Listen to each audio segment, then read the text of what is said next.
toutes et à tous, bienvenue dans l'émission F2M Toulouse. On est ensemble pour parler du TFC pendant une petite heure et demie, vous en avez l'habitude. Avec moi aujourd'hui, une belle équipe, puisqu'on a en attaque, bien sûr, lesviolets.com qui seront présentés par Samuel. Comment ça va, Sam? Et ça va très bien, merci à vous. J'espère que ça va bien, les gars. Ouais, carrément. Prêt à remplacer JB pour une deuxième fois. J'ai l'impression qu'il me fuit. À chaque fois que je suis là, il s'esquive, il n'est pas là. Bon. Oh là là, va falloir vite qu'on règle ça entre nous alors. Ouais. Au milieu de terrain, on a la feuille de match, les gars, avec Nathan et Vincent, parce que Mehdi est forfait de dernière minute. Comment ça va, les gars? Salut tout le monde, ça va, super. Ça va très bien. Écoute, la dédicace d'aujourd'hui, ce sera pour Mehdi avec son somme et sa clé aux molettes au bord d'une départementale à Grenade avec une voiture en carton. Si vous le voyez, surtout, ne vous arrêtez pas. Il est supporter lyonnais, n'oubliez pas. En défense, pour finir, on a toujours la 10 avec Yves. Comment ça va, Yves? Ça va, écoute, dédicace à Mehdi, effectivement, qui, comme le TEF, est resté sur le bord de la route. On l'embrasse, bien entendu. Les gars, aujourd'hui, on a un gros programme. On va parler de la décision de la LFP. On va faire un petit point mercato rapide. Ensuite, on aura Sébastien Dupuis, journaliste et commentateur, qui va nous rejoindre pour parler un peu du TEF. Il avait suivi le TEF à l'époque où il était sur Canal, puis les Toulousains aussi. Ensuite, on aura un ancien joueur qui arrivera vers 17h30. Ça sera Marc Vidal, l'ancien gardien du TFC de 2009 à 2019. Et pour finir l'émission, on aura un troisième invité exceptionnel, parce que Jean-David Vogel, qui a fait malheureusement la une des journaux parce qu'il était victime de crise raciste en championnat tchèque, sera avec nous pour nous raconter cette malheureuse expérience. Pour gagner des matchs, faut être solide. On va peut-être pas mettre la barre trop. Qui sache mieux défendre, qui ait envie donc de défendre, qui aime défendre. Pour moi, le meilleur, enfin à tous les niveaux, au niveau titre, au niveau façon de jouer. D'aller mettre des tampons. Sébastien Chaval, oui, premier tampon. Vous êtes costaud dans les duels si vous êtes capable d'aller de l'avant. C'est bon, c'est 3 étoiles, c'est un énorme restaurant. Et après on va, à Rennes, je crois. Qu'est-ce que vous faites là-bas? Les meilleures attaques, c'est parce que donc elles ont les meilleures défenses. Quel pied! Ah quel pied! Oh putain! On va attaquer d'entrée avec la décision de la LFP. Ça y est, c'est tombé, c'était hier. Le TFC évoluera officiellement en Ligue 2. Quelle surprise! Je pense qu'on était tous à peu près d'accord sur ça, qu'on avait quand même une infime chance d'être en Ligue 1, que ça aurait été quand même le plus gros braquage du siècle. Messieurs, cette décision, vous la trouvez logique pour vous, ou alors vous trouvez ça un peu scandaleux, qu'il devrait quand même y avoir peut-être un autre recours à faire pour le TF? La décision, elle est loin d'être surprenante. Déjà, dès le début, tout le monde était contre l'idée d'une Ligue 1 avec deux clubs. Donc là, ce qu'il y a à espérer, c'est un dédommagement financier et repartir sur des bases saines pour la saison prochaine.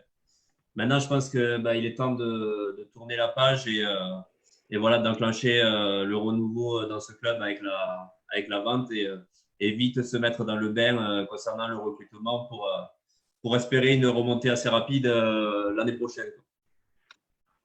Totalement d'accord avec ce qu'a dit Nathan. Comme je disais la semaine dernière, je pense que ce sera plus tranquille pour les joueurs de repartir avec un vrai projet, avec le rachat du club et un projet de remontée immédiate, en tout cas on l'espère. Et ouais, maintenant il va falloir espérer qu'on puisse s'en sortir avec un recours pour essayer de gratter là où on peut encore gratter quelque chose, c'est-à-dire de l'argent. Et voilà, il n'y a plus que ça à espérer et se servir bien de cet argent pour recruter dorénavant. Ouais, bon, de toute manière, on avait commencé déjà, je pense, à préparer la Ligue 2 en coulisses. C'est pas forcément la Ligue 1, même s'il y avait quelques détails qui étaient un peu encore à régler. Mais bon, ça y est, on y est en Ligue 2. Du coup, on va pouvoir enchaîner sur le petit point mercato, j'ai envie de dire. Déjà, le premier départ officiel, pratiquement officiel, on va dire, c'est Baptiste René qui devrait rejoindre le Nîmes. Vous êtes surpris par ce départ, messieurs? Yves? Absolument pas surpris. Après, attention, c'est pas fait. Il y a une visite médicale à passer lundi, lendemain de week-end de la musique. J'espère qu'ils vont pas lui faire les gammes GT parce que sinon il va revenir vite à Toulouse. Mais non, après, c'est logique. Il a totalement, même si certains pourraient en douter, le niveau pour évoluer en Ligue 1 dans un club qui a l'habitude de recruter plutôt intelligent, pas cher et de faire des bons coups. Je pense que avec une défense plus solide qu'il n'avait au TEF et surtout plus stable, il a les moyens de se stabiliser dans une équipe de Ligue 1 et c'est très bien pour lui et bonne continuation à lui, voilà, pas plus.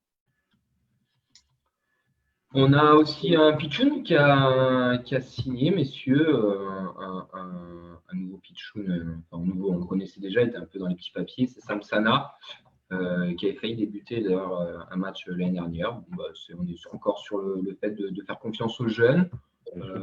Ça reste intéressant. Il faisait partie des fameux U20 élites, si je ne dis pas de bêtises. Donc on reste dans la continuité d'être un club formateur. Maintenant, à voir s'il aura sa chance ou non l'année prochaine. En tout cas, ça nous fait encore un nouveau jeune qui signe pro parmi le TFC. Et niveau mercato, messieurs, la question qui brûle un peu les lèvres de tout le monde en ce moment et qui a fait un peu l'actualité, c'est évidemment Patrice Garande qui est annoncé comme arrivée imminente à la tête du club violet. Et on parle d'un contrat de 2 ans, donc un contrat sur court terme. Qu'est-ce que ça vous évoque, Patrice Garande?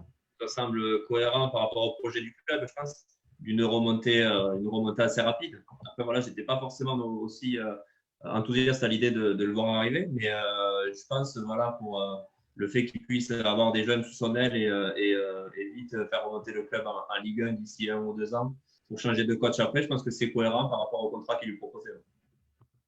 Ouais, je suis d'accord. Moi, j'aime bien l'aspect, le contrat sur 2 ans, parce que justement, on ne fait pas de promesses comme les investisseurs, ils arrivent, ils ont dit qu'ils s'investissaient à moyen terme, pardon, et là, ils proposent, ils sont dans la cohérence, quoi, hein, en proposant un contrat court à Garande.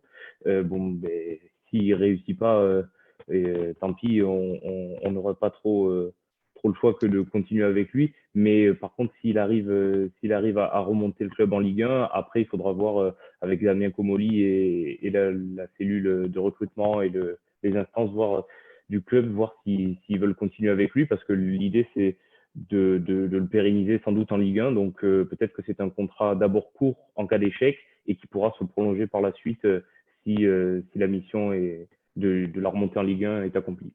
Je te rejoins sur ça, le fait qu'il y ait 2 ans, c'est aussi un signe envers les supporters et envers le club et envers Garande aussi, en mode tu as 2 ans pour faire monter le club. Et c'est pas que c'est rassurant, enfin moi je trouve ça un peu rassurant parce que Garande, peut-être que c'est un bon coach, il a eu quelques petits résultats avec Caen, etc. Il connaît les remontées, mais je pense qu'on aurait fait signer 5 ans, ça aurait fait grincer des dents de plusieurs personnes. Là au moins c'est clair, c'est vraiment dans le but de remonter. Et je pense qu'après, on rediscutera, on renégociera du côté de la direction envers Patrice Garande. Après, à voir, hein, on peut être agréablement surpris, j'ai envie de dire. Yves, toi, ça t'évoque quoi, cette future probable arrivée? Moi, je suis toujours sur la même position, hein. L'entraîneur, c'est bien, voilà, c'est un projet à court terme. Moi, ce qui m'intéresse plus, c'est la direction sportive et le vrai projet sportif du club. C'est bon, tu peux faire tout et n'importe quoi avec un entraîneur en fonction de qui tu mets derrière, de ses prérogatives, des petits alinéas dans son contrat, c'est-à-dire les clauses de prolongation, les clauses de résultats, etc.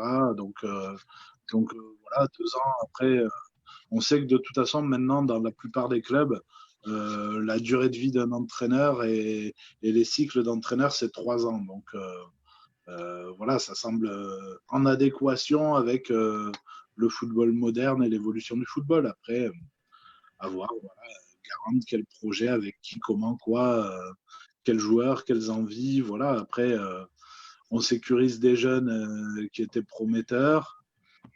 Est-ce que l'objectif, c'est vraiment de les faire jouer ou est-ce que c'est juste les sécuriser au cas où ils soient vraiment bons et dans un projet trading? Voilà, tout ça, c'est des questions qu'il faudra éclaircir le moment venu quand on aura enfin les interlocuteurs du nouveau projet et qu'on connaîtra effectivement les tenants et les aboutissants de ce projet. Au jour d'aujourd'hui, ça semble plutôt cohérent avec l'idée du football moderne, cohérent avec ce que doit ou devrait être le projet du TEF, mais il y a tellement de si derrière que je me garde bien de prendre une position affirmative pour le moment. Au moins, on a déjà une piste.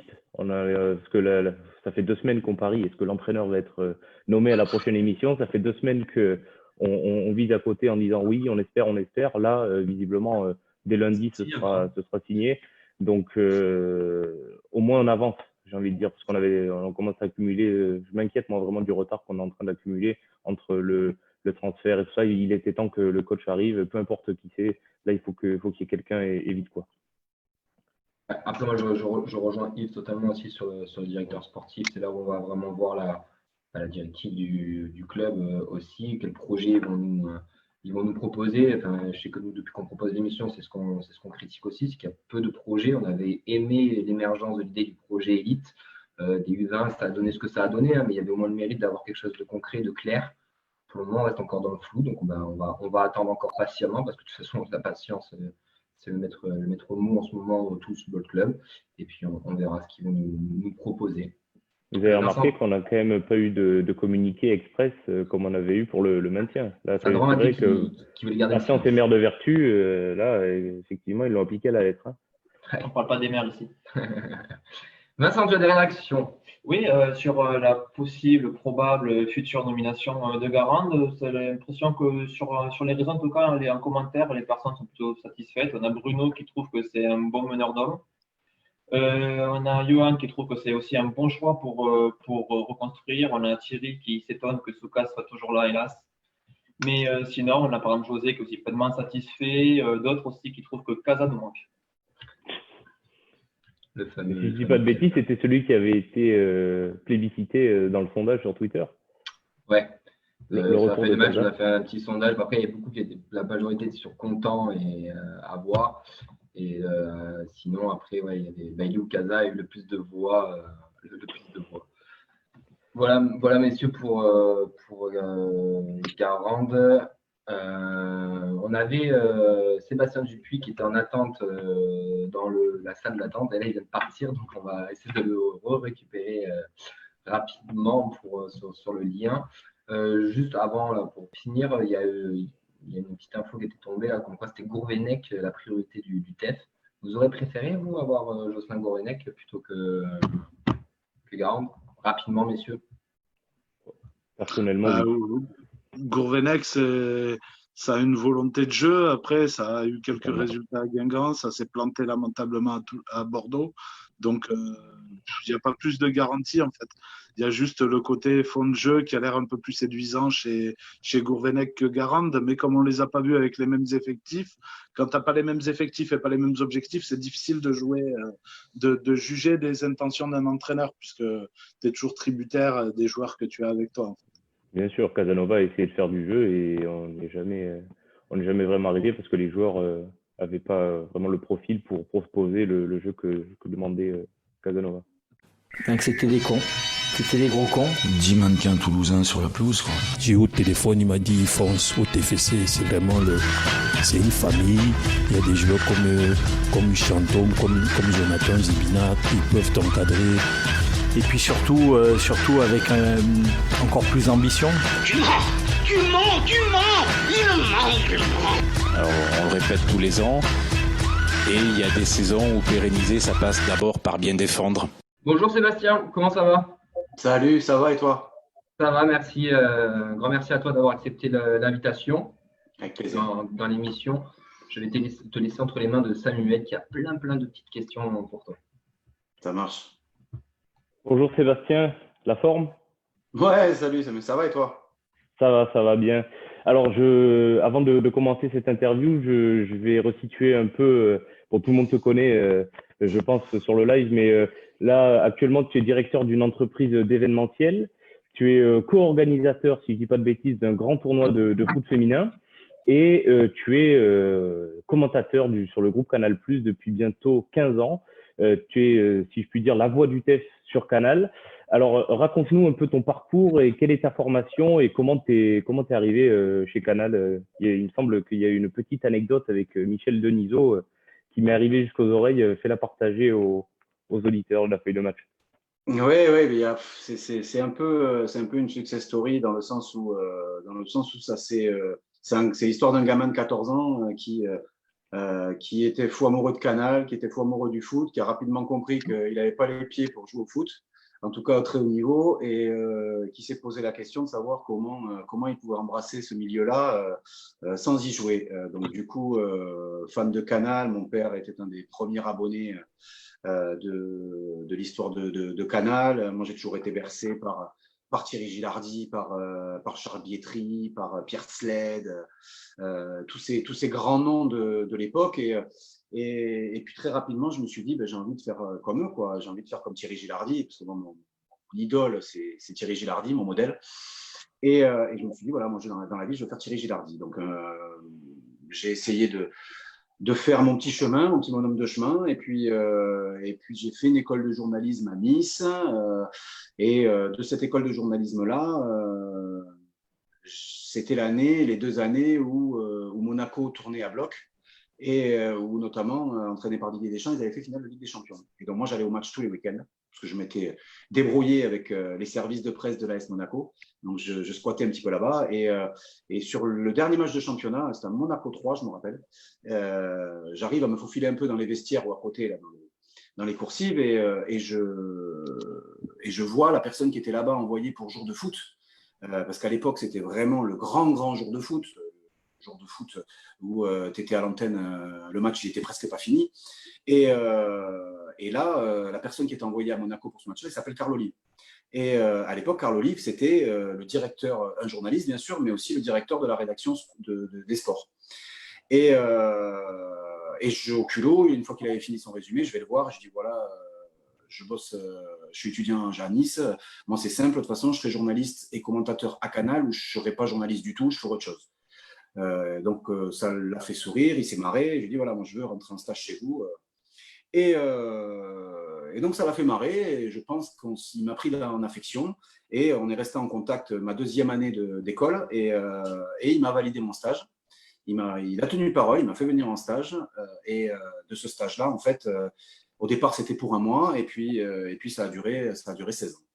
Voilà. Et donc, au début, stage pendant 6 mois. Puis après, je devais partir en février.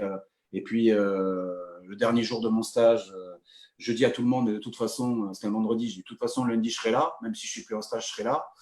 Donc voilà, je passais par le service courrier, je squatte et tout. Puis au bout d'un moment, il y a quelqu'un qui vient me voir à la rédac. Tu n'as plus à être là, tu n'es plus en stage, il faut partir, monsieur. Et je dis, non, je vais rester. Donc je prolonge mon stage finalement d'1 mois encore, un peu à la bouche comme ça. Et puis là, en fait, avec le bras droit de Michel Denisot, elle me dit, écoute, viens dans le bureau, j'ai quelque chose à te dire. Donc, je pensais que j'allais me faire défoncer, moi, parce que j'étais revenu sans aucun accord contractuel, et même, c'était même dangereux au niveau juridique, tu vois. Et puis là, elle me dit, bon, écoute, il y avait Michel Denisot dans le bureau, et ils me disent tous les deux, bon, voilà, j'ai bien aimé la manière dont tu travailles, j'ai bien aimé l'état d'esprit. Écoute, voilà, on a des CDD qui s'ouvrent, là, un notamment, je te le file. Donc voilà, j'ai même pas discuté les conditions. Ils m'auraient payé, j'aurais dû payer 200 € par mois pour y bosser, j'aurais payé moins, tu vois. Donc voilà, donc là, faire de ce truc-là mon métier et en plus être payé à bosser à Canal, je réalisais un peu le rêve de ma vie. Pour moi, c'était énorme à ce moment-là. Et puis après, il y a eu un CDD, il y a eu 2 CDD. Et puis à la fin du 3e CDD, poussé beaucoup par Hervé Matou à l'époque aussi, par Jean-Jacques Cassader, des personnes qui ont beaucoup compté dans l'histoire de Canal+, avec Hervé, on le présente plus. Jean-Jacques Cassader, c'est un des dirigeants de la chaîne qui a notamment fait beaucoup d'équipes du dimanche et compagnie. Voilà, ils m'ont vraiment poussé, ils m'ont aidé et ils ont surtout milité pour que j'ai mon contrat et j'ai eu un CDI très rapidement et l'aventure elle dure depuis 2003 quoi. Comment tu as vécu en tant que commentateur pour Canal, comment tu as vécu la saison compliquée, si je puis dire, du TFC, la descente en Ligue 2 en tant que commentateur et à la fois supporter? Ça t'a fait mal, je suppose? Ouais, alors c'est particulier parce que moi, donc depuis, pour préciser, moi il y a 2 ans et demi, donc de manière contractuelle, je quitte Canal en fait. C'est-à-dire que j'étais en CDI, je pars pour prendre la direction des sports de Via Occitanie et du réseau Via en France. Au bout d'1 an, j'arrête, je monte ma société, j'avais déjà monté ma société avant, mais je continue à bosser à commenter des matchs, notamment pour la branche internationale de Canal, qui a les droits de la Ligue des Champions notamment. Donc en fait, moi, si tu veux, depuis 1 an et demi, pour le plaisir vraiment, parce que c'est mon kiff, j'ai ça dans le sang de commenter, c'est ma cam, je continue à commenter, mais que la Ligue des Champions. Donc du coup, maintenant, et j'ai pas forcément eu besoin ou envie, en tout cas, de replonger tout de suite sur de la Ligue 1. Et donc du coup, si tu veux, j'ai eu, par rapport aux autres années, à mes 16 ou 17 ans à Canal, à suivre la Ligue 1, j'ai eu un regard plus de supporter, on va dire. Parce que tu sais, quand je commentais Toulouse, je suis journaliste avant d'être toulousain, donc j'avais un devoir d'impartialité totale et je le respectais vraiment à la lettre, quoi. Donc là, si tu veux, je l'ai vraiment vécu comme un supporter. Et oui, bien sûr que ça me fait de la peine de descendre en Ligue 2. Après, quoi te dire, ça pendait au nez depuis quelques années aussi. Il y a eu, et je peux t'en parler parce que j'y étais et je l'ai suivi de très très près, la remontada avec Pascal Duprat. On va en parler tout à l'heure. Voilà, il y a eu, mais après il y a eu pas mal d'alarmes aussi, des saisons un peu galères où on s'est sauvé un peu ric-rac. Bon, écoute, oui, moi en tant que Toulousain pour le foot à Toulouse, moi concrètement ça me fait chier que Toulouse soit en Ligue 2. Après. Je ne me fais pas non plus grand souci, quoi. Voilà. On en parlera peut-être un peu plus longuement tout à l'heure. Je ne me fais pas grand souci pour le TEF. Ton meilleur souvenir du TFC, est-ce que, alors moi j'ai une question, j'en ai plusieurs. Est-ce que c'est ce match Toulouse-Bordeaux incroyable pour accéder à la Ligue des Champions? Est-ce que c'est toi au commentaire de toute la saison 2008-2009 et l'explosion de Dédé Gignac, tu as fait quasiment tous les matchs du TEF à cette époque-là, ou est-ce que c'est Angers TFC, le maintien improbable, incroyable, ou est-ce que c'est autre chose? Qu'est-ce que tu ressors en priorité de tout ça? C'est difficile de répondre à cette question. On me la pose souvent. C'est difficile de répondre à cette question, en fait, à un moment préféré. Parce que déjà, c'est des moments intenses, d'une intensité qui est assez délicate et difficile à matérialiser quand on ne la vit pas, en fait. Et c'est aussi difficile parce que c'est à différents moments de ma carrière. Tu vois, le Toulouse-Bordeaux, je vais essayer d'aller vite parce que sinon, honnêtement, je peux t'en parler jusqu'à demain. Le Toulouse-Bordeaux, je suis un jeune journaliste. Je suis pas vieux, je commence, tu vois, à grimper un peu les échelons dans la hiérarchie un peu des commentateurs à Canal, doucement, à la force du mollet, etc. Bon, et je commence à aller sur des matchs un peu cool, un peu sympas, et puis ils savent que je suis de Toulouse, donc voilà, c'est le petit kiff de la dernière journée, tu vois, de m'envoyer moi faire Toulouse-Bordeaux avec Philippe Janol. Et effectivement, il y a le scénario qui est absolument extraordinaire, le stadium et écoute, j'en ai des frissons encore à t'en parler. Et le stadium, je ne l'ai jamais vu comme ça. Et j'ai commenté au Celtic Park, j'ai commenté à Dortmund, j'ai commenté en Turquie, j'ai commenté en Biélorussie, j'ai commenté dans des stades absolument incroyables en termes d'ambiance. Et là, le mélange de l'ambiance qu'il y avait intrinsèque, mais aussi de ce que ça pouvait générer en moi en tant que Toulousain, même si tu gardes toujours de l'impartialité, c'est une évidence. Mais après, ce que tu ressens toi au fond, même si tu le reclus et tu le gardes, ça, c'est là. Donc, le Toulouse-Bordeaux, c'était extraordinaire. Et puis, j'avais aussi quelques liens d'amitié avec Eli Bop aussi. Puis, pas mal de joueurs aussi de l'époque, de ma génération. Donc, bon, voilà, il y avait tout ça qui était mêlé. Après, l'explosion de Dédé Gignac, c'est pareil. Dédé, ça faisait très longtemps que je le connaissais. C'est quelqu'un que j'apprécie beaucoup. Et le voir exploser et d'une certaine manière, pas faire du lobbying, mais participer à sa présence à la Coupe du Monde, notamment. Voilà. Alors non, j'ai jamais fait du lobbying pour dire il faut prendre Dédé Gignac à la Coupe du Monde, mais il suffisait juste de suivre ses performances cette année-là. Et d'ailleurs, ils ne s'y sont pas trompés et il a été pris. Voilà. Et puis alors après, tu as Angers. Angers, c'est encore différent. Angers, moi, là, pour le coup, je suis quand même un peu plus implanté à Canal. Je suis dans le top 3 des commentateurs.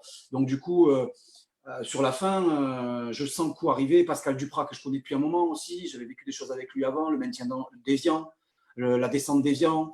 On se connaissait bien, on avait sympathisé. Je le vois arriver au TEF. Il avait bossé à Canal un peu avant aussi, donc on s'était encore rapprochés. Et je lui avais toujours dit, putain, tu matcherais bien avec Toulouse, toi, ton caractère et tout. Et puis il arrive à Toulouse et là, je ne sais pas pourquoi. Il me le dit tout de suite, qu'il dit au groupe.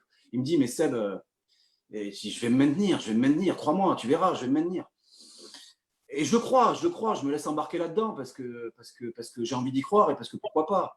Et donc, du coup, je demande à Canal, à suivre assez spécifiquement le texte sur les dernières saisons, même si c'était, entre guillemets, des matchs un peu secondaires.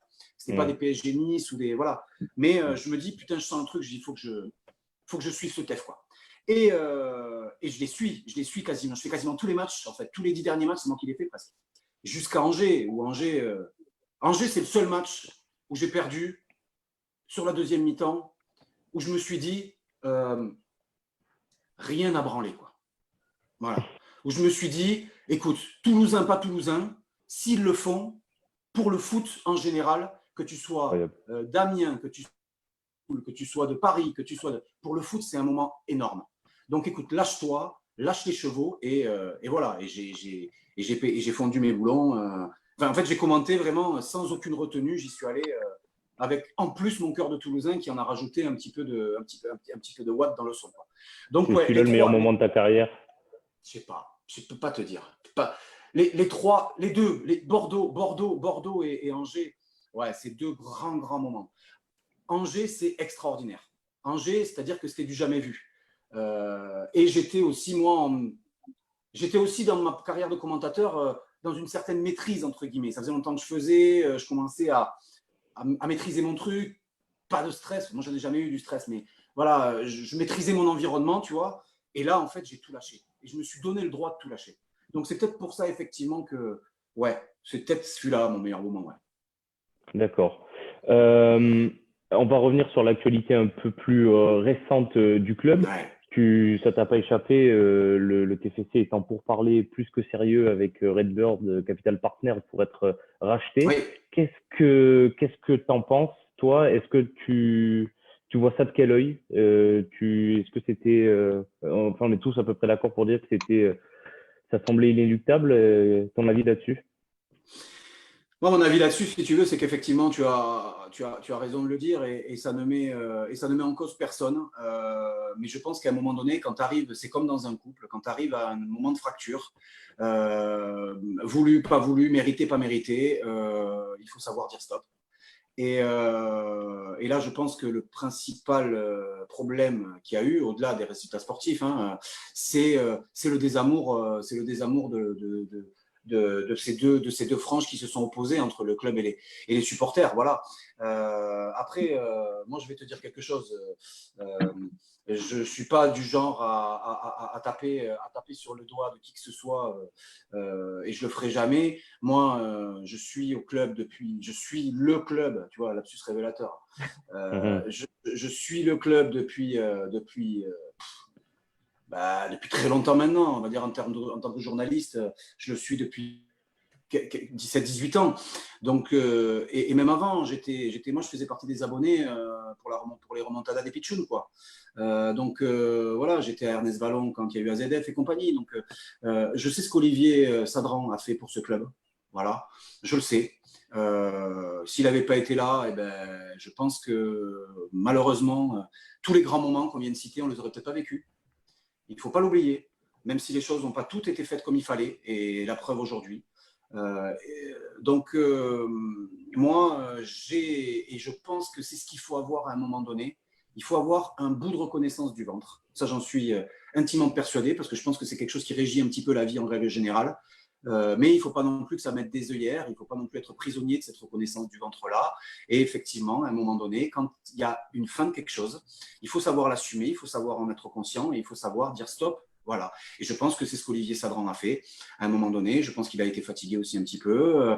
Je pense qu'il s'est aussi dit que pour le club, c'était peut-être une bonne chose.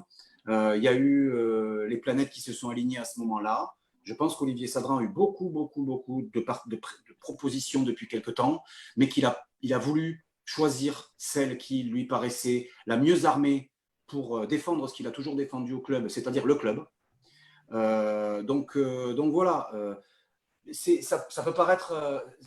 c'est pas parti pris du tout ce que je dis, j'en suis conscient et de toute façon, je l'assume complètement.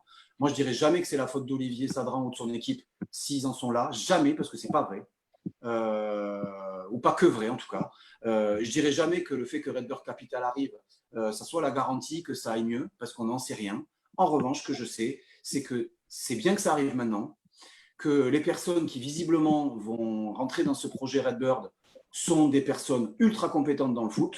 On entend parler de plein de personnes. Je prends l'exemple de Damien Comolli notamment, qui est pressenti pour devenir le président du club au rachat, si le rachat est effectif. Damien Comolli, je ne le connais pas beaucoup, mais je le connais un peu. Je sais ce qu'il est dans le foot, je sais comment il travaille. C'est un putain de bosseur. C'est quelqu'un qui a des manières de travailler qui ont toujours été avant-gardistes. Son palmarès et son pédigré parlent pour lui. Donc, je pense que c'est un beau chapitre qui peut s'ouvrir. Voilà ce que je pense au bout. Et je pense surtout, et ça c'est vraiment ce que j'ai envie, je pense qu'il faut absolument que tout le monde recommence à tirer dans le même sens et que les gens qui viennent au stade aient envie de venir au stade pour le plaisir de soutenir leur équipe et que les équipes dirigeantes de l'autre côté qui vont être en place, alors celles qui y sont déjà et qui resteront ou celles qui vont arriver, il faudra aussi qu'elles n'oublient pas qu'il y a un passé dans ce club et qu'il faudra le respecter. Mais vu ce que j'entends, ce que je lis sur les personnes qui peuvent composer le projet futur de Redbird, je vous le disais tout à l'heure, je ne me fais pas grand souci. Et puis, il y a Olivier qui reste aussi à 15% visiblement. Il garde 15%, tu fais bien de le rappeler. Voilà. Avant de conclure avec toi, Sébastien, et d'accueillir Marc Vidal, est-ce que tu as une petite anecdote à nous raconter, un petit truc sympa qui t'est arrivé pendant que tu commentais, je ne sais pas, une petite anecdote au stadium à nous raconter pour les supporters, un petit moment de off qui nous aurait échappé? Ouais, je vais t'en faire deux rapidement. Le premier, je suis au stadium, c'est sur un multiplex. Donc le multiplex, tu es en haut, tu commentes, quand il y a but et tout, hop, tu arrives. Et puis à la fin, tu te dépêches parce que tu dois avoir un invité, tu dois faire ton résumé dans le jour de foot, avec les images qui arrivent que tu n'as pas vues et tout. Bon, bref, tu te démerdes. Et tu dois le faire avec un invité. Et moi, évidemment, mon invité cette année-là, c'était André-Pierre Gignac. André-Pierre Gignac, il faut savoir qu'il met 4 heures à se doucher. Je l'avais prévenu avant, je lui avais dit, putain, Dédé, ne me plante pas, je fais le résu avec toi. Ok, pas de problème, j'arrive, je me place et tout. Il y avait Martin qui était là, Martin Truchot, à la com du club. Et je lui dis, écoute, je ne pourrais pas trop me bouger au bout d'un moment parce que l'antenne ne va pas tarder. Amène-moi Dédé. Il ne m'amène pas Dédé qui n'est pas là. Martin me dit, je suis en galère. Bon, je dis, écoute, je lâche le micro, je pars dans le vestiaire. Et j'arrive dans le vestiaire. Dédé était à moitié habillé et tout. Je dis, Dédé, mène-toi, je suis à la bourre. Non, il faut que tu arrives vite fait. Donc il me dit, ouais, t'inquiète, fais pas chier, j'arrive, machin. Bon. Et moi je vais vite me replacer au cas où l'antenne se prenne, tu vois. Puis là j'arrive et comme c'était la dernière journée et qu'il y avait eu des effusions d'eau, de tout, etc. Le couloir était super glissant. J'arrive devant la caméra et tout, je me prends une rêche, mais de l'espace, mais une glande de l'espace. Le mur du stadium, là où vous qui connaissez les lieux, là où il y a les panneaux où on fait les interviews, là, je me prends le mur du stadium, mais plein d'arcades comme ça, ouvert. Une bosse qui commence à monter as much, et là, dans les vapes complets, c'était Chris Waddle avec l'OM contre le Milan AC, quoi. Tu vois, j'étais à Believe I Can Fly, et j'arrive, et je fais mon résumé comme ça, et je me rappelle plus du tout à la fin, je me rappelle plus du tout de ce qui s'est passé. Le lendemain matin, je revois les images du résumé, et je sais pas ce qui s'est passé, j'ai un trou noir complet. Je sais juste que j'ai ma choufle comme ça et que je me suis explosé la gueule. Et la deuxième, c'est, j'espère qu'il nous écoute, en tout cas ça lui rappellera des souvenirs, à Angers justement. Dès que le match est fini, je pars comme une balle sur le terrain pour faire les interviews tout de suite parce que c'était le moment fort de la fin du multiplex. Et je fais mon truc et en fait, on enchaîne avec le résumé jour de foot tout de suite. Donc là, je pars, c'est un peu le why complet. Et là, pendant que je fais mon résumé jour de foot, ça part et tout, machin. Je suis avec Pascal Duprat, nanana, mon résumé. Et là, il y a Étienne Didot et tous les joyeux guirés, Yann Baudy et compagnie qui arrivent et qui me touchent les couilles, mais pendant la moitié du résumé, quoi. Ils sont en train de me mettre des doigts dans le cul, de me toucher les burnes pendant le résumé, enfin de m'emmerder complet. Donc, va garder ton calme comme ça. Donc voilà, on se marre bien sur le moment, mais c'est vrai que sur le moment, c'est un peu déconcentrant, quoi. Voilà, petites anecdotes. Cette anecdote, les deux sont incroyables. Merci. C'est dommage qu'on ne la savait pas quand on les a reçus, les deux là. Ouais, quoi ? C'est dommage que cette anecdote, on ne la connaissait pas quand on les a reçus parce que j'aurais bien voulu avoir leur version. Je t'annonce, ils étaient tellement fous de joie que je ne sais même pas s'ils s'en rappellent. Mais moi, je m'en rappelle parce que j'étais à l'antenne. En tout cas, merci Sébastien de ton analyse et de ta franchise dans les derniers instants qui a été sans pareil. Et écoute, le meilleur pour la suite à Canal. Je ne sais pas si tu auras l'occasion de revenir au Stadium pour voir un peu la Ligue 2 ou on verra. Derrière un micro ou pas, mais en tout cas, merci beaucoup. Il y a des projets, on verra, vous en saurez plus dans un petit mois, je pense. Allez, très bien, ça marche. Merci beaucoup. Attends, Sam, Sébastien, avant que tu t'en ailles, il y a Jacques Bréda qu'on avait reçu dans l'émission qui nous regarde et qui te fait un grand coucou.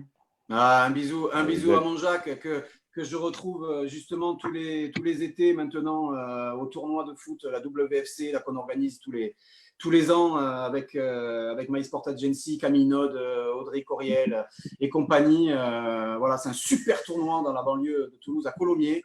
Et on essaye de le faire cette année encore. Ça devrait le faire et il y aura pas mal de choses. Donc, je vous invite vraiment, ce sera courant mois d'août, à y aller parce que c'est un super tournoi. Il y a du niveau, c'est niveau Ligue des Champions. Et du coup, voilà. Et Jacques est toujours évidemment par là parce que c'est le meilleur. Donc voilà, mon Jacques, je te fais une bise et je vous embrasse à vous aussi d'ailleurs.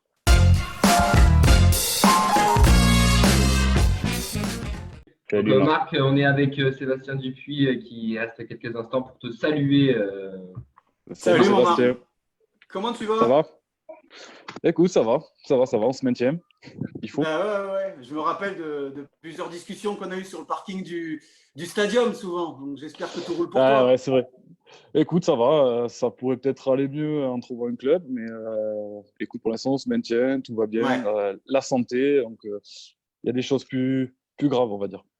Bon, ouais, c'est clair. Voilà. Écoute, je te souhaite le meilleur en tout cas. Je voulais juste rester te faire une petite bise et je te laisse. C'est toi la star. Bise. Ouais, on va essayer. Merci. Merci en tout cas, Sébastien. Très Avec vite. plaisir. Et Salut, pas Sébastien. revenir. Salut. Ciao et merci beaucoup. Ciao, au Non, plaisir. salut Marc. Bye bye. Salut à tous. Bye. Salut Marc, maintenant c'est à toi, c'est ton moment. Ouais, ça marche. Salut à vous. Comment Merci de tu vas m'accueillir. déjà pour commencer? Écoute, ça va. Je me déconfine petit à petit, comme tout le monde. Ouais. Je suis reparti un peu en Aveyron, voir un peu la famille, parce que j'étais confiné à Toulouse. Donc voilà, tout le monde va bien. Donc c'est le plus important. Et je suis un petit peu les actualités, comme tout le monde, avec des rebondissements. Voilà. Oui, il faut bien. D'ailleurs, du coup, comment s'est passé ton confinement à toi? Est-ce que tout s'est bien passé? Ben ouais, après ça va. J'ai pu me maintenir en forme, on va dire le mieux au mieux. Après, c'est sûr que le foot manque et les automatismes se perdent là. Et petit à petit, je reprends les entraînements, je reprends un rythme. Donc tout reprend à l'ordre. Donc c'est super. Qu'est-ce que tu fais du coup actuellement, Marc? Ben, je m'entraîne un peu tout seul et puis avec des gardiens aussi de la région qui s'entraînent pas, on se regroupe, on se fait des spécifiques pour retrouver un peu le terrain. Et puis après, je vais reprendre normalement pour l'instant avec Blagnac à partir du 15 juillet, c'est ça. Donc je me maintiens et je me prépare à une saison en National 3 pour l'instant, mais je suis toujours ouvert à trouver un nouveau projet un peu plus ambitieux et puis voilà, dans l'attente toujours. Ok, donc tu reprends avec Blagnac, mais s'il y a un autre projet… J'ai un accord avec eux que si je trouve un meilleur challenge, j'ai la possibilité de partir. Voilà. D'accord. Mais dans tous les cas, tu as toujours le moyen de rebondir à Blagnac. Voilà, ben, pour avoir du temps de jeu, je les ai rejoints en janvier dernier parce que j'ai passé une demi-saison sans jouer. Ouais. Ce qui a été long. Et donc, j'ai commencé à jouer avec eux, malheureusement coupé par le confinement. Et bon, voilà, c'est une saison un peu blanche pour moi. Donc, j'ai hâte que ça reprenne pour pouvoir m'exprimer un peu plus sur les terrains, quoi. Ouais. Marc, est-ce que tu suis encore le TF? Dis-moi. Est-ce que tu suis encore toutes les actualités? Tu penses encore quoi? Parce qu'on rappelle quand même que tu nous as quitté en 2019. Bien que sûr. Tu as été formé au TEF de 2005 à 2009. Tu es arrivé quand même assez jeune au TF. Tu arrives à quel âge d'ailleurs au TEF? En fait, je commence déjà à jouer avec eux quand j'étais au Pôle Espoir de Castelmourou, en dernière année. Donc, on va dire j'avais 14 ans. Voilà. Mes premiers matchs avec le TEF, c'était quand j'avais 14 ans jusqu'à mes 28 ans. Tu as été formé avec quel joueur? Formé avec quels joueurs qui ont joué derrière? C'est la génération Adrien, Regatin, Ali Amada, qui eux sont arrivés un peu plus tard, mais c'est cette génération-là. Ouais. Tu es de la région, toi, Marc, si pas de Moi, je suis aveyronnais, donc 2 heures d'ici, donc je suis d'ici, on va dire. Oui, depuis l'âge de 13 ans, je suis à Toulouse, donc voilà, je me sens toulousain, quoi, on va dire. On va venir un peu plus sur ta carrière. Donc, au TEF, tu fais un premier match face à Lorient. C'est ça. Et ensuite, tu te blesses, c'est ça? Non, c'était pas sur ce match-là. Sur celui de Rennes, oui. C'est sur de Rennes l'année d'après. C'est ça. Du coup, pardon, oui. Tu fais ton premier match face à Lorient. Quel souvenir t'en gardes d'ailleurs face à Lorient? Face à Lorient, c'était un peu inattendu parce que j'étais très jeune. Je venais d'avoir juste 18 ans. Je l'ai pris bien, sans pression. On m'avait mis dans les bonnes conditions. J'étais le petit jeune qui débutait, donc j'avais pas forcément de pression. Et après, ça s'est ressenti sur le terrain. Donc, ça s'était bien passé pour moi. J'en garde un excellent souvenir. Et dans un club, dans un stade de Lorient, quelque chose qui n'était pas attendu. Je venais juste de commencer à jouer avec la réserve. Et au final, je me retrouve propulsé en Ligue 1. Avec devant moi Congrès, Seto, que je regardais à l'entraînement constamment. C'était pas évident, mais j'ai pris beaucoup de plaisir. Et c'était un super souvenir. Ouais. Ensuite, du coup, tu es de nouveau titulaire, mais 1 an après la première titularisation, et là, face à Rennes, et c'est là où malheureusement tu te blesses en fin de match. C'est ça. Et c'est un certain Ali Amada qui te remplace. Ouais. Il nous regarde d'ailleurs. Qui nous regarde, qu'on salue, qu'on avait reçu. Je me salue aussi. Ça a été son éclosion à lui. Derrière, il prend le bon wagon. C'est la loi du foot, qu'est-ce qu'on dit. C'est comme ça. Je me blesse. Je suis pendant 1 mois en dehors des terrains. Donc, il y a du temps qui se passe, des choix à faire. Forcément, Ali a pris le bon ballon. Il fait une super saison derrière. Bon, rien à dire, je ne suis pas là pour plomber le club. Ça s'est passé comme ça. Il fallait que j'ai un rôle derrière, justement, pour que tout se passe bien. Il a le même âge que moi, on est formés ensemble, on se connaît. C'était une concurrence saine, on va dire. Et c'était toi qui aurais dû être à sa place, j'ai envie de dire, ou pas? À la base, c'est vrai que dans une hiérarchie en jeune, on me mettait tout en haut et que je devais être le repreneur du poste, on va dire. Mais après, le foot, c'est pas une vérité, donc on sait jamais ce qui peut se passer. Et la preuve en est, c'est que la moindre opportunité, il faut la saisir. Et Ali a réussi à la prendre, et tant mieux pour lui. C'est comme ça. Toi, tu penses que tu n'as pas réussi à saisir cette opportunité, du coup? Par les blessures, j'ai été éloigné. Après, ça a été un peu plus compliqué. Quand il y a quelqu'un de ton âge qui est en place, j'ai essayé d'être en concurrence. Après, il y a des choix qui sont faits. Peut-être que je n'ai pas fait les bonnes choses à un certain moment. Je ne sais pas. Après, j'étais un peu jeune. Peut-être d'encaisser tout ça. Je n'ai peut-être pas eu la maturité nécessaire à un moment donné pour enchaîner, pour aller chercher une place de numéro 1. Donc, j'ai appris de ça et je me suis battu en prolongeant au club parce que j'avais une réelle envie de réussir dans ce club-là. Et ça ne s'est pas fait, mais je n'ai pas de regrets pour autant. J'ai passé quand même des super années, j'ai vu différents coachs, différents joueurs. Je pense que j'ai beaucoup appris aussi, quoi. Et puis surtout, le poste de gardien, quand on avait reçu Ali, on en avait déjà parlé, c'est un poste qui est très particulier, qui est très dur. Il n'y a pas beaucoup de turnover, de blessures ou vraiment de multiplication de mauvaises prestations, mais ce n'est pas le premier poste qu'on va changer. Toi, en tant que numéro 2, numéro 3, même à un moment donné, comment tu as vécu ça? C'est un peu dur, mais après, quand on est accroché à quelque chose au club, c'est difficile de renoncer. Donc, on se donne chaque année dans l'espoir de jouer. Après, quand on y est, on s'entraîne, on a un but. Les choses, elles n'arrivent pas forcément des fois, mais comme je dis, quand je t'ai pris dans le truc et que le club me faisait confiance en me prolongeant, en me mettant dans une situation où quand même je suis dans un club de Ligue 1 et je peux défendre mes couleurs, on est pris dans la chose et on le fait, quoi. Après, c'est sûr, c'est pas les résultats escomptés, mais ma foi, c'est pas une mauvaise expérience non plus. Hein. Oui, c'est sûr. Tu n'aurais pas, comment dire, parce que tu as joué avec la réserve, mais un prêt dans un autre club n'aurait pas été envisageable pour peut-être gagner un peu de temps de jeu et pouvoir ça a été montrer un peu plus. Ça a été discuté à un moment donné, c'est ce que je voulais. Après, il leur fallait toujours 3 gardiens.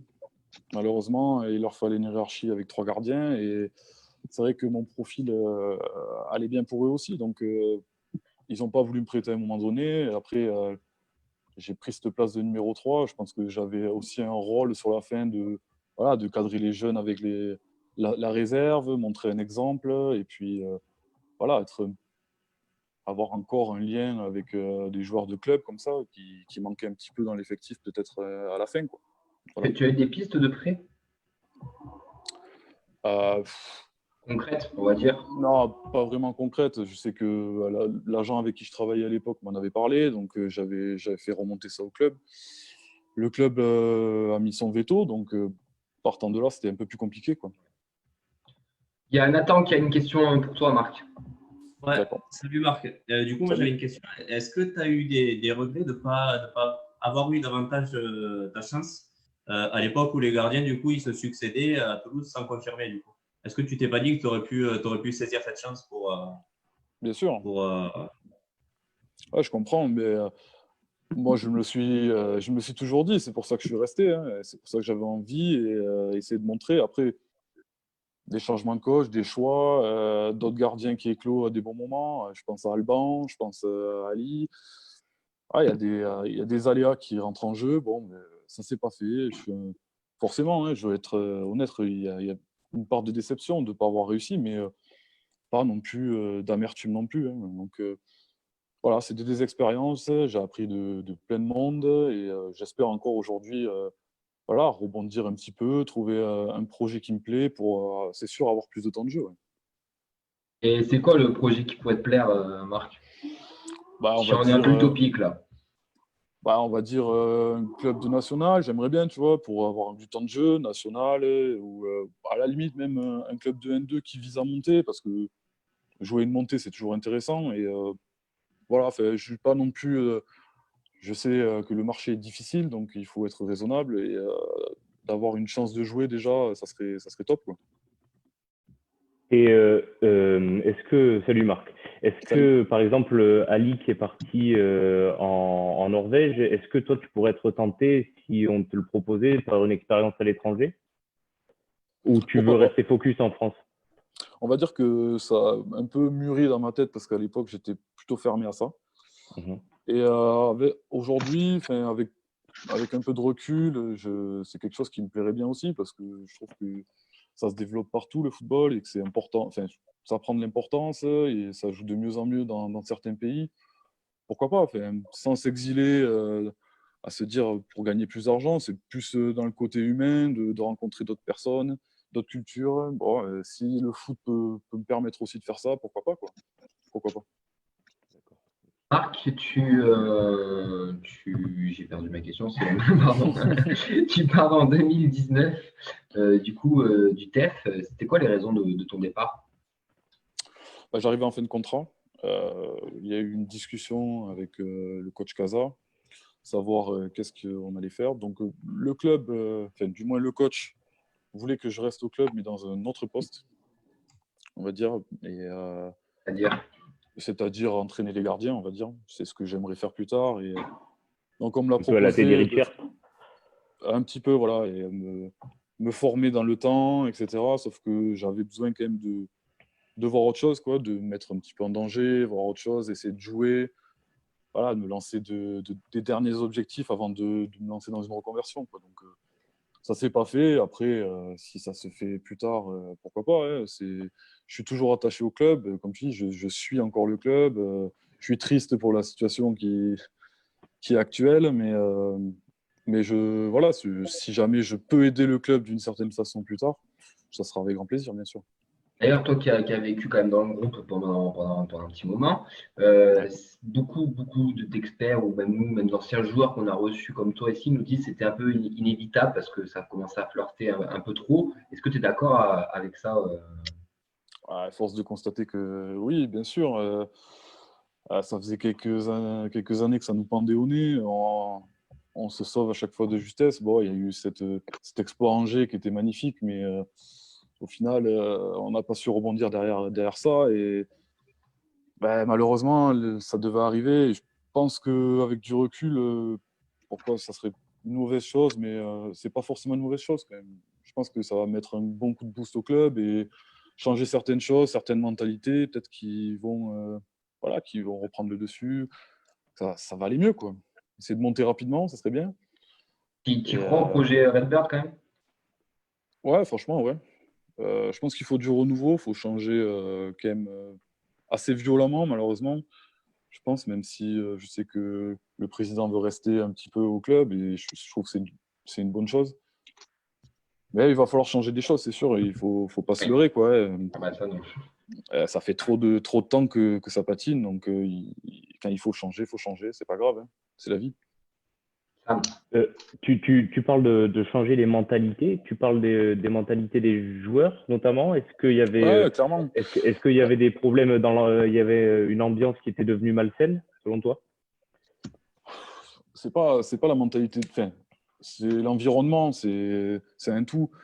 J'ai écouté un petit peu avant, il y avait une fracture avec les supporters. Nous, joueurs, on le ressent quand même, tu vois. On n'est pas insensible à ça, même si on a sous nos airs un petit peu au-dessus de tout. Des fois, comme peut être des footballeurs, on est sensible à ça. Et c'est vrai que c'est pas un environnement parfait pour s'exprimer. Après, on a nos torts, bien sûr.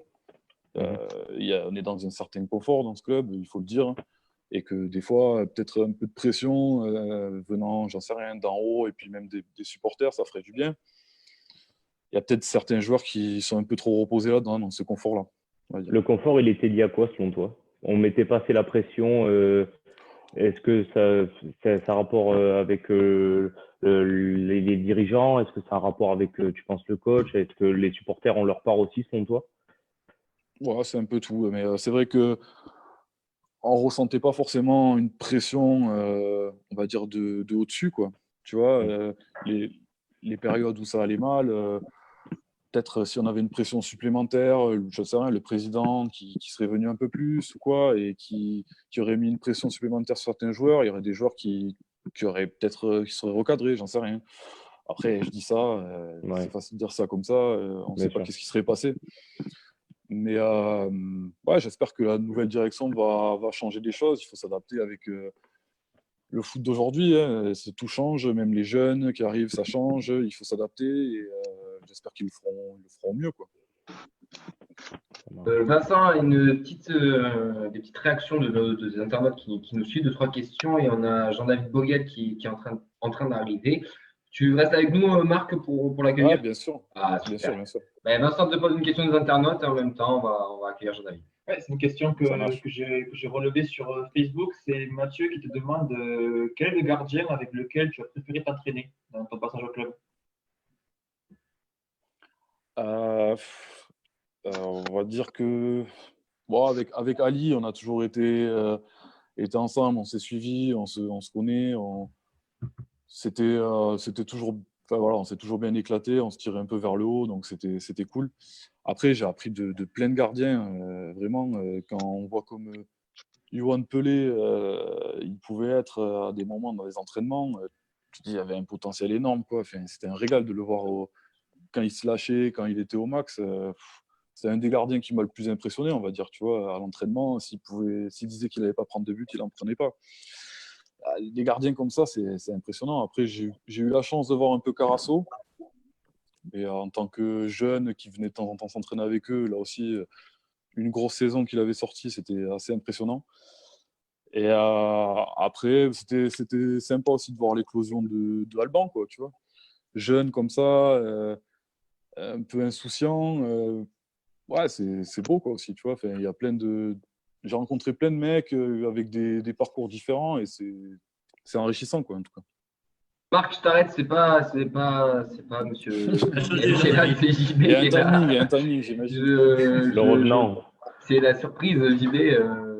Je ne t'attendais pas là. J'ai vu JB, je me suis dit, tiens, c'est peut-être une erreur de frappe de Jean-David, j'en sais rien. En fait, il y a Jacques Breda qui m'a dit, mais pourquoi tu n'es pas à l'émission? En fait, c'était parce que j'avais une autre émission, mais pas sur le site. J'avais une autre émission sur ma radio et là, j'ai terminé. Donc, je me suis dit, je vais quand même faire un coucou à Marc parce que. Salut à toi, Marc. Salut, ça va?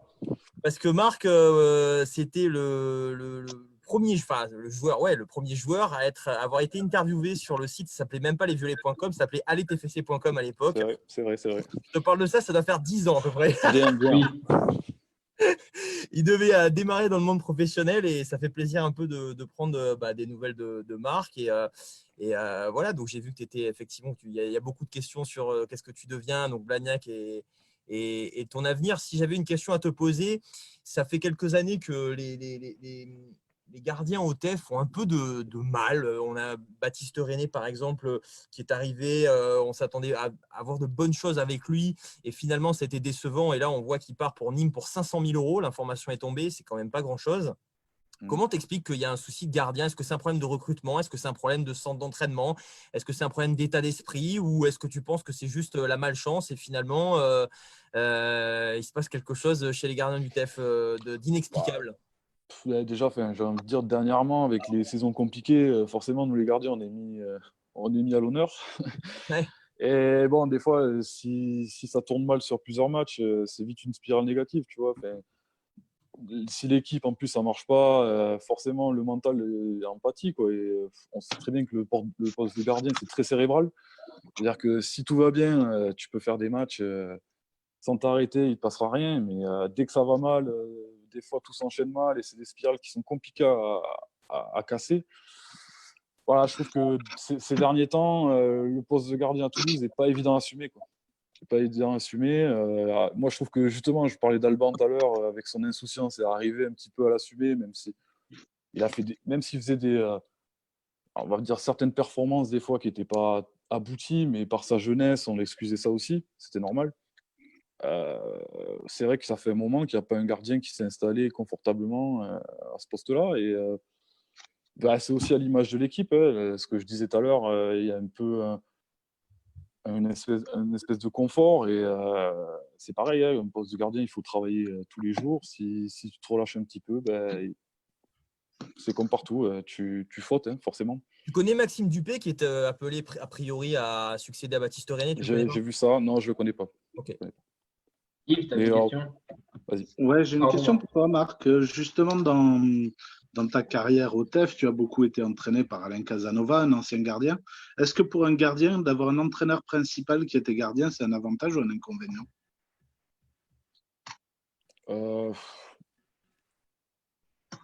Un avantage parce qu'il a une meilleure compréhension de ce qu'on peut ressentir, mais un désavantage aussi parce qu'il y a une exigence.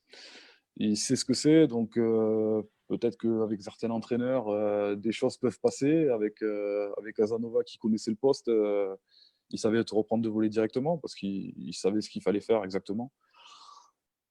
Voilà, je dirais ça. Après, j'ai appris à ses côtés, il pouvait donner des exemples, mais il n'empiétait pas non plus sur le poste d'entraîneur des gardiens de but, quoi. Il laissait ça avec à Josep, par exemple, que j'ai eu, ou Gardier à l'époque. Il laissait faire quand même. Donc, je n'ai pas ressenti quelque chose de spécial venant de Casanova. Marc, d'habitude, on demande avec le meilleur joueur avec lequel tu as joué à Toulouse. Je vais un peu la transformer, la question pour toi, et j'ai envie de te demander plutôt quel est l'attaquant qui t'a le plus martyrisé à l'entraînement? Sans hésiter, je vais dire Wissam. Il a les deux pieds. Il est fin, il a le rythme, savoir quand tirer. Je pense que c'est Wissam et de loin, quoi, on va dire. Et celui qui t'a le plus impressionné, du coup, ou le meilleur avec qui tu es joué? Je dirais, à l'époque, j'étais vraiment très impressionné par Étienne Capou. Voilà. Capou, dans son rôle de sentinelle, là, numéro 6, c'était pied droit, pied gauche à l'opposé, il n'y avait pas de souci. Récupération, non, il était au top de sa forme, je trouve, et il m'a vraiment impressionné. Ouais. C'est vrai que Capo, c'est encore un bon joueur, d'ailleurs, parce qu'il joue encore. Toujours. Mais, je pense qu'il aurait pu avoir une meilleure carrière, je pense. Il a été international quand il était au TFC. Il y en a beaucoup qui ont dit ça, c'est vrai. Et nous, quand on l'a reçu, je trouve que dans son interview, on comprend peut-être pourquoi il n'est pas allé jusqu'au bout. Peut-être que ça lui satisfait. Je trouvais que ça lui allait. Tant mieux. Hein. Voilà. Bon. Mais bon, après, ça, c'est mon ressenti perso. C'est totalement pas du tout objectif. Du coup, une petite question. Ton plus beau souvenir au TEF, du coup, c'est quoi? Ça va. Je l'ai vécu un peu plus, donc ça va être Angers, quoi. Forcément, Angers, c'était le moment. Ça faisait trop longtemps qu'on galérait et qu'il y ait une émotion comme ça qui surgit de ça. Enfin, c'était magnifique, quoi, vraiment. Alors, c'est bizarre parce que j'ai vécu aussi la Ligue Europa au tout début. J'arrive dans le groupe pro et c'est vrai qu'on voyage à droite à gauche jouer des matchs de Coupe d'Europe, donc ça aussi c'était génial. Mais de façon plus forte quand même, Angers sera le numéro 1, on va dire.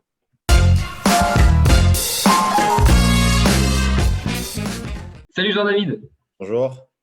Merci d'être avec nous. On est avec Marc Vidal qui va rester un petit peu avec nous. Vous avez joué, vous êtes côtoyé en tout cas de 2010. On s'est côtoyé un petit peu, ouais. Salut Vidou. Ça va JD? Tranquille? Ça va et toi?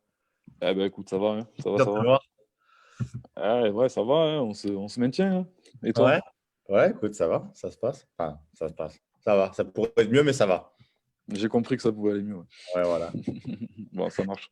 Oui, Jean-David, du coup, on te reçoit, on a le plaisir de te recevoir et en même temps, on te reçoit pour une certaine, on va dire, news qui n'était pas vraiment très honorable puisque tu étais victime de cris racistes lors d'un match de ton club, le Victoria Pilsen, face à Sigma Olomouc. Je m'excuse pour la prononciation. Déjà, avant qu'on vienne sur tout ça, toi, comment ça va? Ça va un peu mieux. C'est sûr que ce qui s'est passé dimanche dernier et ce qui s'est passé 3 jours après aussi contre le Sparta, parce que ça s'est reproduit encore contre un de mes coéquipiers. Donc, c'est sûr que ça n'a pas été évident. Après, j'essaie de me remettre en question par rapport à ça et de me dire que, au final, c'est bien parce que ça commence à faire parler. Ça fait beaucoup parler ici. Ça fait bouger, ça a beaucoup bougé. Et donc, du coup, j'essaie un peu il reste 5 matchs, il reste des playoffs. Donc, j'essaie de me concentrer un peu plus sur les 5 derniers matchs. Et je me dis qu'après, je vais avoir 10 jours de vacances. Donc, ça va me faire du bien. Donc, ça va un peu mieux quand même. Est-ce que tu peux nous expliquer réellement ce qui s'est passé quand tu étais sur le terrain? Oui, en fait, c'est simple. Je suis au poteau de corner à essayer de dribbler 2 joueurs. J'obtiens le corner. Et en fait, entre le moment où je shoot sur le défenseur et le moment où j'obtiens le corner, il y a le cop des supporters. Il y en a 50 à peu près qui me font des cris de singe, quoi. Donc, clairement, ça dure 3 secondes. Donc, moi, je commence à m'énerver. Je les insulte en français. Je les regarde. Je vois que l'arbitre ne réagit pas. Donc, je me dis, OK, replace-toi. J'attendrai le moment pour en parler encore avec lui, quoi. Mes coéquipiers viennent me voir, me disent JD, sois costaud, reste dans le match et tout. Sauf qu'à ce moment-là, c'était très compliqué de rester dans le match. D'ailleurs, il m'a fallu vraiment la deuxième mi-temps pour reprendre de nouveau mes esprits. Et je crois 2 minutes après, il y a encore un corner. Je vais voir l'arbitre. Je dis par contre, monsieur l'arbitre, il n'y a pas de réaction. Oui, j'en ai fait part à mon assistant. Sauf que le protocole dit qu'il faut attendre 3 fois avant de pouvoir prendre une décision. Je ne comprends pas. Donc, ça veut dire que chaque match, si ça se reproduit, ils vont le faire 2 fois. Et en fait, on vous dit non, on ne peut pas parce qu'ils n'ont fait que 2 fois, c'est 3. Donc, en fait, le match, j'étais complètement sorti du match. Même si j'ai essayé de rester, j'étais sorti du match. Et le coach, il me sort à la mi-temps, 10 minutes avant la fin du match. Et je suis dans les vestiaires et je n'avais pas envie de célébrer. J'avais pas envie. Sauf que mes coéquipiers et le staff, ils ne comprenaient pas à quel point c'était grave, quoi. Parce que je me rends compte que c'est tellement banal ici qu'ils ne se rendent pas compte de la gravité, quoi. Ils essaient de me dire, allez, Bogi, on a gagné, souris, c'est bon, on a les 3 points. Non, mais vous n'avez pas compris, les gars. Vous ne pouvez pas comprendre ce qui se passe. Vous ne pouvez pas mettre dans ma situation. C'est très grave. Pour vous, c'est peut-être banal, mais c'est très grave. Et ils ont du mal à comprendre, quoi. Et j'en ai pleuré. À la limite, quand ils ont vu que vraiment j'en ai pleuré, c'est là qu'ils ont compris, qu'ils ont réalisé que, ah ouais, merde. Et donc, j'ai décidé, je ne peux plus laisser passer ça. Pour moi, pour les joueurs qui sont étrangers, il faut réagir, quoi. Donc, c'est pour ça qu'après, j'en ai parlé sur Twitter, j'en ai parlé aux journalistes et là, depuis, ça a fait réagir. C'est la première fois que ça t'arrive, ce genre d'incident? Non, c'est la 3e ou 4e fois. En République tchèque ou aussi ailleurs? Non, en République tchèque. Ouais. Sauf que les premières fois quand ça m'arrivait, j'étais plus jeune, je venais d'arriver et je comprenais. Enfin, je me dis, je comprenais pas si c'était pour moi ou si c'était une façon de. Et plus je regardais les matchs, plus j'ai compris que c'était à chaque fois un genre de couleur noire qui touchait la balle. Chaque fois, ça arrivait. Et petit à petit, ça m'est arrivé il y a 2-3 ans en Super Coupe, on joue contre Slovan Bratislava. Au moment où je tire un penalty, les supporters, dans l'angle que j'ai compris, j'ai dit la prochaine fois que ça m'arrive, je réagirai, quoi. D'ailleurs, c'est un peu, il y a pas mal d'actions qui sont un peu à la mode en ce moment. Voilà, la Première Ligue qui s'est mobilisée contre le racisme. Je pense qu'on a tous connu les slogans publicitaires au racisme portés par des joueurs internationaux, etc. Est-ce que tu penses que vraiment toute cette communication autour du racisme a un vrai impact ou au final ça ne change pas grand-chose? Ça dépend. Je parle dans ma situation ici en République tchèque. C'est un combat qui est encore plus dur qu'en France, clairement, parce que je me rends compte que le racisme en République tchèque est beaucoup plus présent qu'en France, clairement. Et comme je disais hier sur RMC Sport, je disais que cette diversité culturelle et cette cosmopolitanie qu'il peut y avoir en France. Et sans suite à ça, sur Twitter, j'ai posté une vidéo où je faisais la comparaison en Angleterre, les joueurs et tout le monde, le gouvernement, ils jouent avec un truc floqué Black Lives Matter. Et qu'en République tchèque, les ultras, qui sont clairement racistes et des fachos, ils mettent une banderole 3 jours après l'accident qui s'est passé pour moi avec White Lives Matter. Donc, j'ai fait la comparaison et sans suite à ça, vous n'imaginez même pas la vague de messages que j'ai reçus. Ouais, t'es raciste, contre les Blancs, alors que la moitié de ma famille, ma mère est blanche, mes meilleurs amis, enfin, je veux dire, c'est complètement débile. Si t'es pas content, retourne ton pays avec les Noirs. Nous, on n'a pas besoin de ça ici. Mais des messages, je ne savais même pas qu'il y avait un degré à ce point extrême de bêtise humaine, quoi.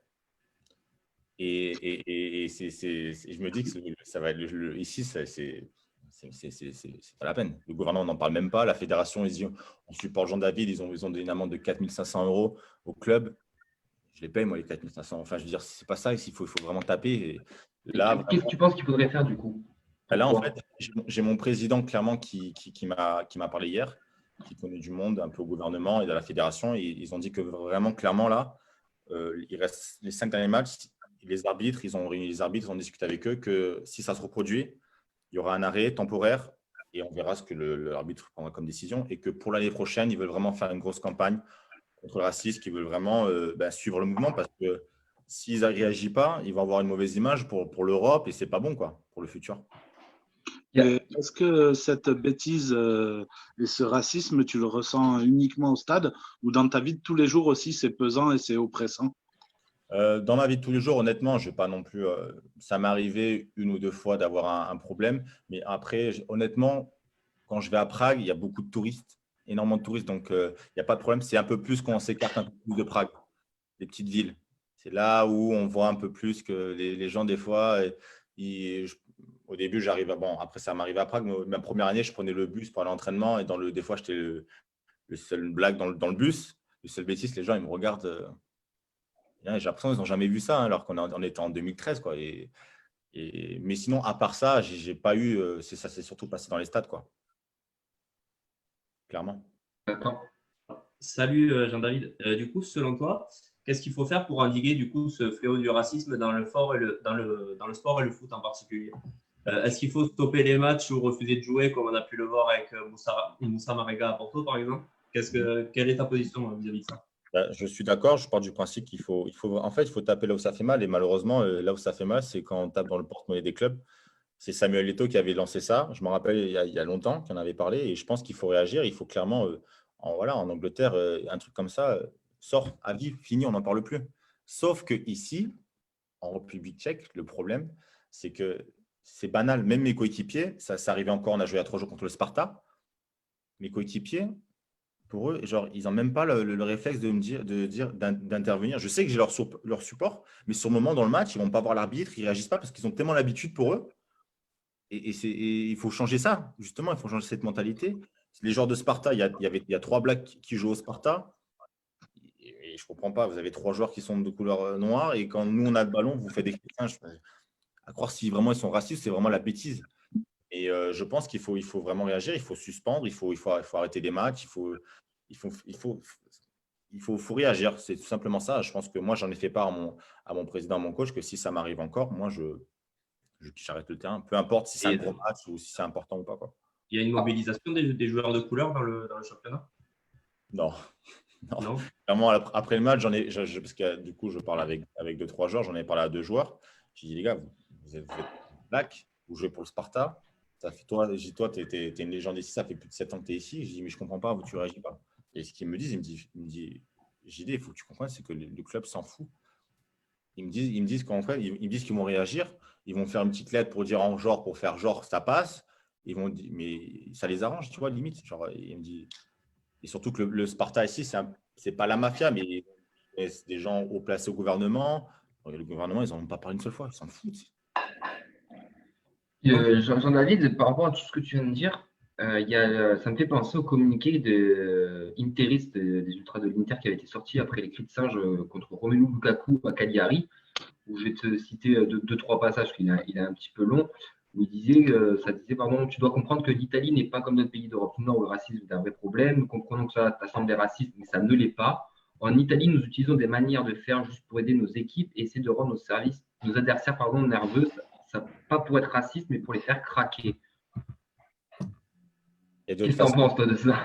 C'est complètement débile. Voilà. C'est comme, il y a des supporters des gens qui m'ont écrit, m'ont dit non, c'est pas des cris de singe, c'est pour te distraire. Je sais clairement faire la différence entre des cris de singe et une insulte. Même ça m'est déjà arrivé qu'on insulte ma mère. Ça fait partie du jeu, je peux l'accepter. Mais des trucs comme ça, on ne peut pas l'accepter. Non, non, on ne peut pas accepter. C'est complètement. Non, mais tu as raison. Ouais, donc c'est vraiment triste et c'est malheureux parce que j'ai une discussion avec mon président avant-hier et je lui dis clairement que moi la saison prochaine je ne resterai pas ici, quoi. Donc ça fait 6 ans que je suis là, je ne suis pas là pour subir un truc comme ça. Donc je lui dirais que je partirai, donc qu'il facilite mon départ, c'est tout. Jean-David et Marc, vous êtes 2 pitchouns, c'est-à-dire 2 joueurs formés au club. Est-ce que dans votre processus de formation, le TFC met souvent l'accent sur évidemment le sportif, mais aussi le côté éducatif, scolaire? Vous avez été sensibilisé, vous, par le centre de formation à l'homophobie, à le racisme. Il y avait d'ailleurs un reportage sur le centre de formation du TFC, je crois, sur France 2. Alors, c'était sur l'homophobie, ce n'était pas sur le racisme. C'était assez intéressant de voir que les messages avaient du mal à passer auprès de certains jeunes joueurs sur ce sujet-là. Vous avez été, vous, sensibilisé à ça dans votre parcours au TFC? Peut-être Marc, déjà? Je dirais pas assez. Pas assez. On voit qu'aujourd'hui, il y a beaucoup de problèmes et c'est vrai que c'est aux plus jeunes qu'il faut apprendre et je trouve qu'au centre de formation, c'est pas assez axé sur ça. Enfin, on doit montrer l'exemple. En plus, je pense qu'il devrait y avoir un peu plus de mise en garde, d'information parce que c'est vrai qu'on est centré sur le foot et des fois, on est un peu hors réalité. Et ça serait bien des fois aussi de nous remettre dans la réalité, tu vois. Donc, pour moi, pas assez. Jean-David? Ouais, je suis d'accord avec Guidou. Je pense que dans les centres de formation, on ne parle pas assez de ça. Et je pense qu'on devrait, surtout maintenant, vraiment prendre le temps d'en parler avec les joueurs après les entraînements, faire des réunions d'avant-saison ou pendant les pré-saisons et pour en discuter. Surtout avec les arbitres, voilà.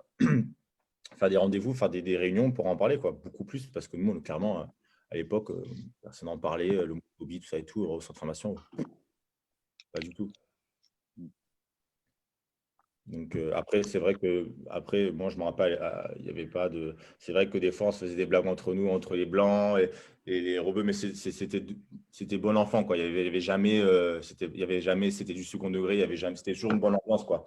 Donc, mais c'est vrai, je trouve que, comme a dit Vidou, il devrait avoir plus d'action contre ça, quoi. Pourtant, pardon. Vas-y, Marc. Non, mais c'est vrai que le fait d'en parler, ça peut casser des barrières, être plus libre avec ça et se comporter mieux avec tout le monde, tout simplement, quoi. Et c'est vrai que nous, on pouvait se chambrer, etc. Ça restait bon enfant, mais il faut quand même remettre tout ça dans un cadre, tu vois. Il faut qu'on soit conscient de certaines choses qui se passent en dehors du foot, en dehors du centre de formation, et Et après, il faut montrer l'exemple sur le terrain et puis dans notre vie de tous les jours. Donc, être un peu plus informé sur ça, je pense. La Ligue avait pour ambition de faire des initiations, ni des formations, mais de la prévention autour de ça. Ils en parlaient beaucoup, tout ce qui est réseaux sociaux aussi. Après, voilà, peut-être que ça va, peut-être que ça germe un peu dans leurs esprits, que ça vienne un peu sur les centres de formation, parce que ça pourrait être la prévention utile, peut-être, même si c'est pas forcément que les joueurs qu'il faudrait qu'ils soient, je vais dire, initiés à tout ça, mais peut-être un peu tout le monde. Après, ça reste des problèmes de société qui sont quand même très complexes. Enfin, JD, comme tu l'as dit, c'est peut-être plus en République tchèque qu'en France que tu l'as ressenti. Donc, il y a aussi peut-être un contexte politique à prendre en compte. Je ne dis pas que c'est normal, attention, mais je pense que c'est en fonction de là où on se situe aussi, mais c'est quand même inacceptable dans un stade de foot et pour des joueurs de foot, quoi. Mais après, il faut se méfier aussi des discours de bonnes intentions, parce que si tu te souviens bien, après l'émission qu'on avait fait justement sur les discriminations, on avait approché le TEF pour essayer d'organiser une conférence. Et en fait, la seule réponse du TEF, ça a été de nous dire allez-y, faites, ouais, ça serait bien que les jeunes du centre de formation y participent, mais faites. Donc en gros, le club ne voulait pas se mouiller, ne voulait pas s'impliquer dans l'organisation. Il fallait tout mettre en place. Donc ce qu'on était en train de faire, malheureusement, avec le confinement qui est arrivé, ça a un peu mis des bâtons dans les roues et ce sera un peu plus compliqué. On verra avec la nouvelle direction s'ils y sont sensibles et s'ils veulent le faire.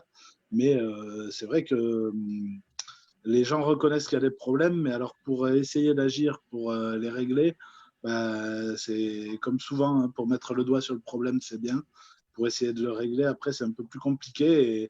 Et malheureusement, après, on laisse la part belle au champ politique qui peut parfois faire pire que mieux, ce qu'on a pu voir avec les ultras en les braquant, alors qu'un côté éducatif aurait été beaucoup plus pertinent et beaucoup plus efficace que d'aller directement dans la sanction, en fait.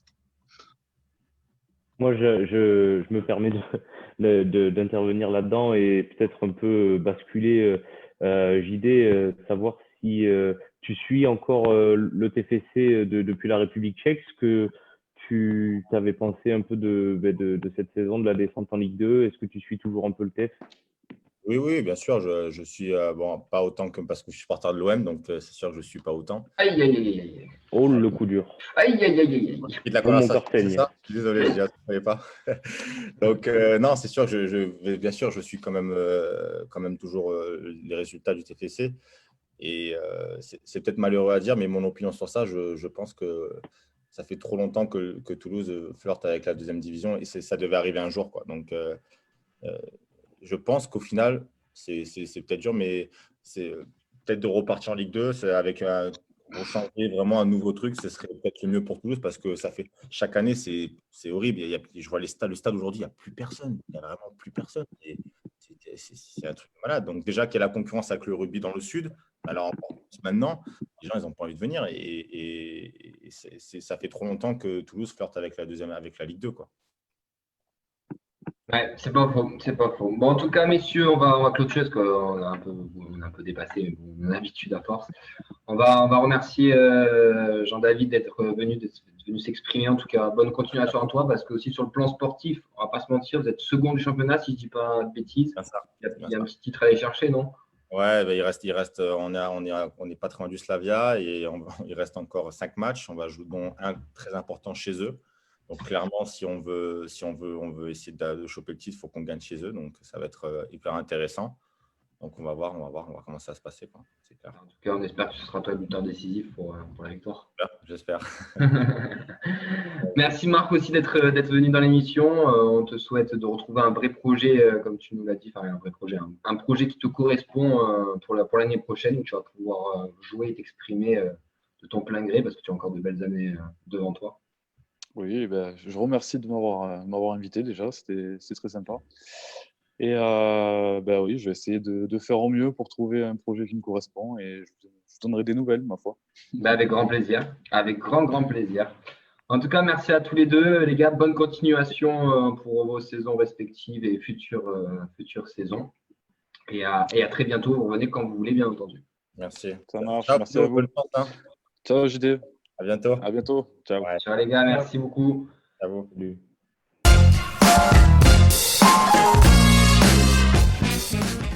Nous, on va clôturer l'émission, mais avant, on a JB qui a quelques petites infos de dernière minute un petit peu croustillantes.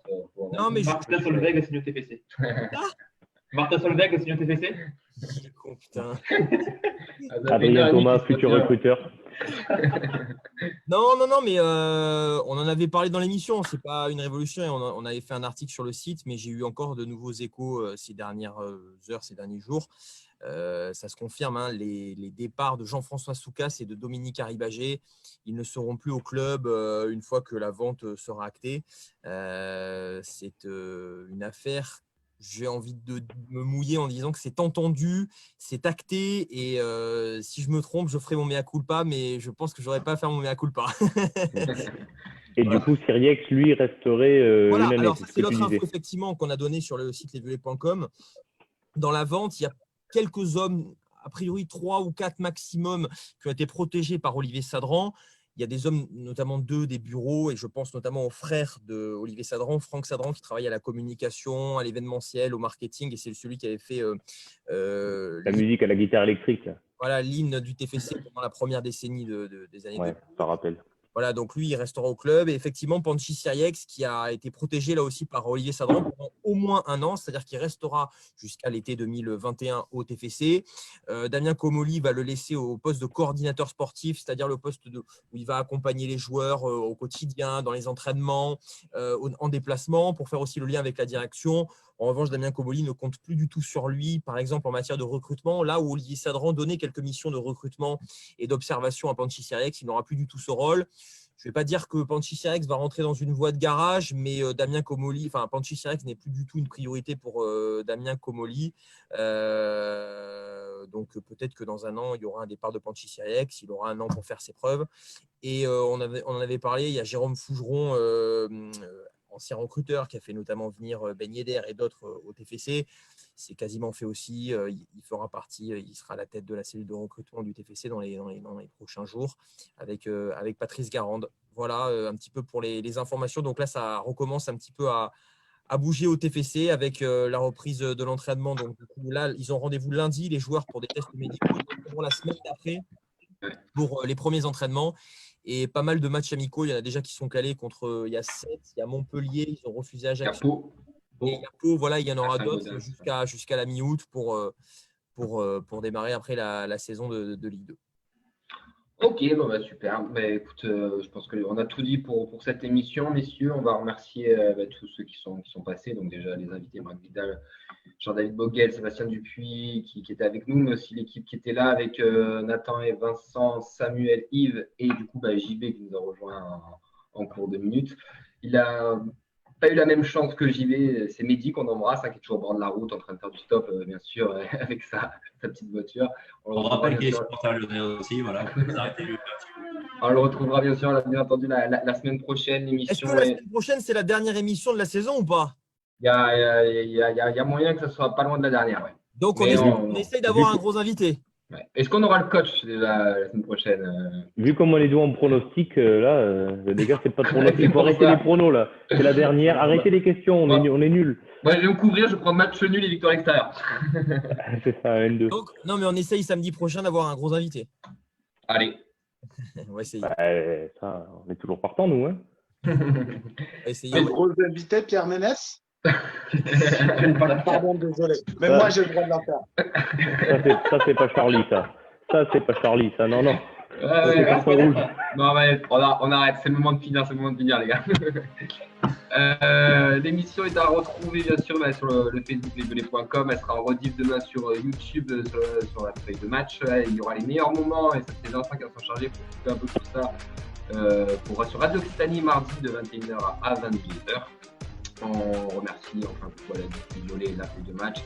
Tous les gens qui nous suivent, qui nous écoutent et qui nous regardent, on vous embrasse aussi et on vous remercie. On vous souhaite à tous un très bon week-end, une belle fin de semaine. Et puis à la semaine prochaine, parce que n'oubliez pas que le match de 18h sur Canal n'a toujours pas repris, parce que nous, on n'est pas sur la première ligue. Donc, rendez-vous sur lesviolets.com. On est français, messieurs, dames. Nous sommes français, nous sommes punis. Votre punition, c'est la feuille de match Toulouse. C'est une belle punition. J'ai envie de dire. Ça, c'est des punitions comme ça, on en voudrait plus régulièrement. Allez, ciao tout le monde, à bientôt. Ciao. Ciao, merci. Ciao.